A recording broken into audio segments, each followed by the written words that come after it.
기상관측 사상 두 번째로 많은 시간당 67.4mm 폭우가 청주를 강타했습니다. 제방이 무너지고 벼락을 맞은 공장이 불에 탔습니다. 오송 참사의 원인이 된 미호강과 병천천이 2년 만에 범람 위기에 놓이면서 주민들이 긴급 대피했습니다. 궁평 2 지하차도도 통제됐습니다. 왕복 8차선인 청주 간선도로에 흙더미가 무너져 내려 교통마비가 이어졌습니다. 충북선 열차 운행도 중단됐습니다.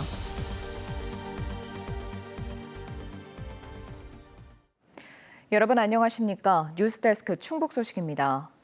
오늘 새벽 청주에는 시간당 67.4mm의 기록적인 폭우가 쏟아졌습니다. 하천 제방이 무너지고 벼락을 맞은 공장이 불에 탔는데요. 도심 곳곳이 물에 잠겼습니다. 오늘 폭우 피해 집중적으로 보도해드리겠습니다. 먼저 김영일 기자입니다. 붉은 빗줄기가 세차게 쏟아지고 도로에는 빗물이 하천처럼 활활 흐릅니다. 청주에는 오늘 새벽 시간당 67.4mm의 극한호우가 쏟아졌는데 청주 지역 기상관측 이래 두 번째로 많은 양이었습니다. 발목 높이 위까지 차오른 흙탕물이 역류하면서 주민들은 새벽잠을 설쳐야 했습니다. 제가 와서 아까 발로 눌렀는데도 안 가라앉아요. 어머, 이제 가라앉네.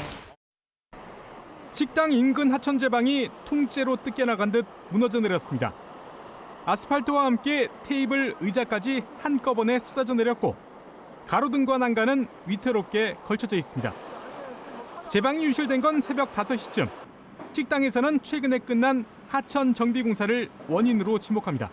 도청 공사가 잘못돼가지고 지금 저희만 피해보고 지금 손님들도 지금 못 들어오고 가게는 무너지고 있고. 이틀 동안 최대 300mm가 넘는 비가 내린 충북 지역에는 100건이 넘는 피해 신고가 접수됐습니다. 음성의 주택에서는 옹벽이 무너지면서 가스통이 파손돼 가스가 누출되는 사고가 났고 밤새 낙뢰가 이어지면서 진천 광해원면의 화학공장과 충주 중앙탄면 물류창고가 벼락에 맞아 불에 탔습니다. 빨간 불꽃 같은 게 갑자기 빵 하면서 펑소리 나면서 창문에서 이렇게 보고 있는데 빨간 불빛이 엄청 크게 팍 생기더라고요. 펑소리하고 함께. 특히 청주에 피해가 집중됐습니다. 주택과 도로, 농경지 등 침수 피해가 속출했고 비만 오면 이제 걱정이 돼갖고 새벽에 비가 빗소리를 듣고 봤더니 물이 밀려오기 시작했습니다. 그래서 이제 겁이 나갖고 또 도심 곳곳이 범람하면서 아파트와 오피스텔, 병원 등 7곳에서 갑자기 지하주차장에 물이 차 밤새 차를 옮기느라 소동이 일기도 했습니다. 비는 많이 들어오고 물은 나가질 못하고 거기서도 오수가 터지고 하니까 이제 차 피해가 갈까봐 굉장히 이제 허둥지둥 됐죠. 학교 피해도 잇따랐습니다. 학교 건물 누수 등의 이유로 청주 비봉유치원과 강내초등학교가 임시 휴업을, 27개 학교는 등하교 시간을 조정했습니다. 또 산사태 경보와 홍수 경보가 발령되면서 19개 마을 주민 130여 명이 마을회관과 경로당, 체육관 등으로 대피했습니다. 산사태 위험 지역으로 여기가 지정이 돼 있어요. 거기 이제 어르신들이 사시니까 이제 항상 그저 수해라든지 뭐 문제가 있으면 일단 대피를 시키라는 거죠, 우선적으로. 충북 전역에 여전히 호우특보가 내려져 있는 가운데 청주 기상지청은 내일까지 최대 250mm의 비가 더 내릴 것으로 예보했습니다. MBC 뉴스 김영일입니다. 오송 지하차도 참사의 원인이 됐던 미호강과 병천천이 2년 만에 다시 범람 위기에 놓이면서 주민들에게 대피 명령이 떨어졌습니다. 대피 방송이 이어지면서 주민들은 가슴이 철렁 내려앉았는데요. 참사가 벌어졌던 궁평 2 지하차도는 이번에는 일찌감치 통제됐습니다. 허지 기자가 보도합니다. 청주 오송을 끼고 흐르는 미호강 일대. 거센 흙탕물이 다리 밑 직전까지 들어찼습니다. 2년 전 14명의 목숨을 앗아간 오송 궁평 2 지하차도는 일찌감치 통제됐습니다. 멈추지 않는 비에 오전 10시 반 이후부터 차량 통행을 전면 차단했습니다. 인근 주민과 농민들은 불안한 마음에 아침부터 제방을 나오길 수차례. 거센 빗소리에 2년 전 제방이 무너졌던 악몽이 떠올라 가슴이 철렁 내려앉았습니다. 안 그래도 지금 너무 불안해가지고 지금 뚝방 있는데 넘칠까봐 온 거거든요. 오송 참사의 원인이 되었던 병천천은 이번에도 한때 범람해 일부 마을 진입로가 잠기고 교량도 통제됐습니다. 인근 고등학교와 공장 직원들은 물이 빠질 때까지 한때 고립됐습니다. 대피 방송이 이어지자 주민 80여 명이 지대가 높은 마을 회관 등으로 황급히 뛰쳐나왔습니다. 전부 여기 그냥 있는 게 못 나가요. 못 나가. 나가들 못해. 나갔다가는 큰일 날라고요. 17년도에도 그렇고 23년도에도 그렇고 이 천장까지 물 들어온 사람이 있어요. 그러니까 이제 불안하지요. 하지만 일부는 대피를 거부해 소방과 경찰이 애를 먹기도 했습니다. 방송을 이장님께서 몇 번을 했는데도 마을 어르신들이 대피를 안 하세요. 지금 우리 소방대원들하고 구조대원들하고 와가지고 가까우고 방문을 하면서. 김영환 지사도 이번에는 침수 우려 지역을 빠르게 돌며 선제적인 대응을 강조했습니다. 지금 다리 원류가 될 가능성이 있으니까 이것보다 중요한 게 주변에 있는 사람들을 대피시키는 거니까 그걸 미리 선제적으로 대피할 수 있도록. 오송과 옥산 일대 시설하우스 가운데 물에 잠긴 곳이 많아 피해는 크게 불어날 것으로 보입니다. 내가 아침에 와서 4시에 와가지고 저 트럭타 이런 걸 내가 끌어낸 거예요 이게. 밥 먹고 왔더니 봐서 차는 건 어떻게. 제방을 무너뜨렸던 2년 전 폭우를 떠올리게 한 거센 비에 일대 주민들은 마음을 놓지 못하고 있습니다. MBC 뉴스 허지입니다. 토사가 유출되고 신호등이 고장나기도 하면서 오늘 청주 지역에는 교통마비가 이어졌습니다. 빗물에 흙더미가 무너져 왕복 8차선 간선도로를 덮쳤고 충북선 열차 운행도 중단됐습니다. 보도에 김은초 기자입니다. 왕복 8차로 도로가 온통 흙으로 뒤덮였습니다. 중장비가 흙더미를 걷어내고 차량들이 그 사이로 느릿느릿 지나갑니다.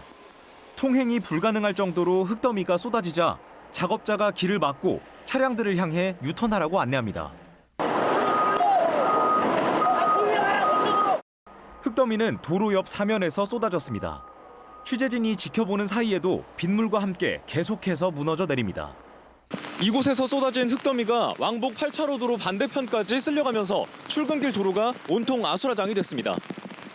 도로 위로 쏟아진 흙은 200톤 이상, 치우는 데만 7시간이 넘게 걸렸습니다. 청주 간선도로인 SK1호가 완전히 막히면서 인근 교통이 마비됐습니다. 토지 소유주인 청주 테크노폴리스 측은 비가 오기 전 대비를 마쳤지만 너무 많은 비가 한꺼번에 내리면서 흙이 무너졌다고 설명했습니다.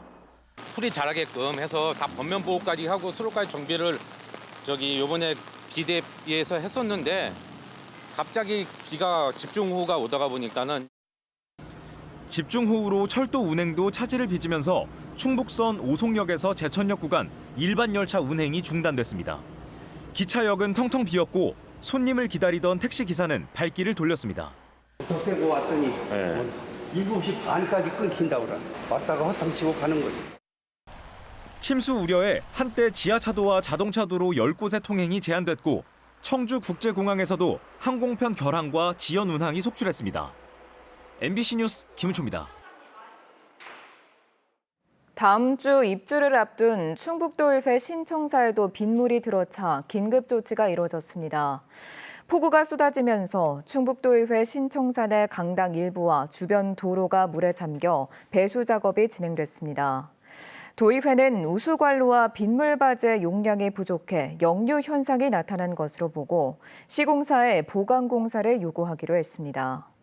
지난 2년 반 동안 총 사업비 953억 원이 투입된 도의회 신청사는 오는 24일 입주를 앞두고 있습니다. 농협 하나로마트는 연 매출이 30억 원이 넘더라도 마트나 슈퍼, 편의점이 없는 읍면 지역이라면 지역화폐 사용이 가능해집니다. 행정안전부는 오는 21일 민생회복 소비 쿠폰 지급에 맞춰 슈퍼나 편의점이 없는 면 지역 하나로마트와 민간 판매소가 없는 농협 농자재 판매장은 지역화폐 가맹점 등록을 허용하기로 했습니다. 지역화폐는 소상공인 보호를 위해 가맹점 조건이 연 매출 30억 원 이하로 제한되자 농촌 지역은 지역화폐를 사용할 곳이 없어 주민 불편이 지속돼 왔습니다. 증평군이 지급한 민생안정지원금의 최대 소비처가 음식점인 것으로 나타났습니다. 증평군은 지난 6월 말부터 군민 1인당 10만 원씩 모두 38억 원의 민생안정지원금을 지급한 결과 소비금액의 3분의 1에 해당하는 33%가 음식점에서 결제된 것으로 집계됐습니다. 특히 전체 소비금액 가운데 한식 업종만 21%를 차지했습니다. 이어 상위 소비처로는 편의점과 정육점, 슈퍼마켓과 약국 등이 꼽혔습니다. 충북 테크노파크 박순계 원장 후보자에 대한 도의회 인사청문회가 열렸습니다.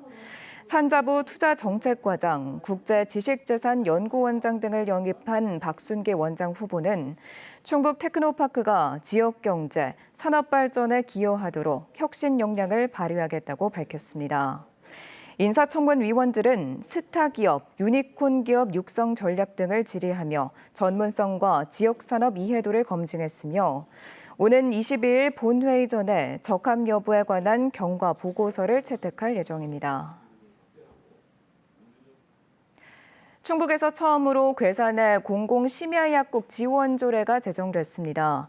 괴산군의회는 공공심야약국 유치를 위해 괴산군의 지원 체계를 구축하는 괴산군 공공심야약국 지원 조례를 제343회 임시회에서 제정했다고 밝혔습니다. 대표 발의한 김영희 의원은 야간이면 약 하나 구하기 힘든 환경이라며 정부의 제도 개선만을 기다릴 수 없어 의회가 선제적으로 나섰다고 설명했습니다. 충북도 내 공공심야약국은 청주 3곳과 충주 1곳, 증평 1곳입니다. 청주시의회가 미국산 사과 수입 검토를 즉각 철회하라는 결의안을 채택했습니다. 충주시의회는 과수화상병으로 피해가 심각한 상황에서 미국산 사과 수입이 본격화되면 지역 과수 농가는 회복 불능 수준의 붕괴를 맞게 될 것이라고 우려했습니다. 또 미국산 사과 수입 검토 철회와 함께 국내 사과 산업 보호를 위한 종합대책 수립을 정부에 강력히 요구했습니다. 국정기획위원회가 정부 광고 대행 구조를 논의하고 있는 가운데 고사 직전에 지역방송에 대한 속도감 있는 지원책이 필요하다는 요구가 나왔습니다. 공영방송 지역 MBC 노동조합 연대회의는 오늘 MBC 충북에서 열린 정기회의에서 새 정부는 균형 발전과 공정경제 차원에서 정부 광고 대행 제도 개선 등 지역방송 활성화 의지를 밝혔다며 새 정부의 의지는 실효적이고 속도감 있는 지원으로 증명될 수 있다고 밝혔습니다. 또 완벽한 제도라도 지역방송이 무너진 뒤라면 의미가 없다며 신속한 해법이 필요하다고 강조했습니다. 지금까지 뉴스데스크 충북 소식이었습니다. 고맙습니다.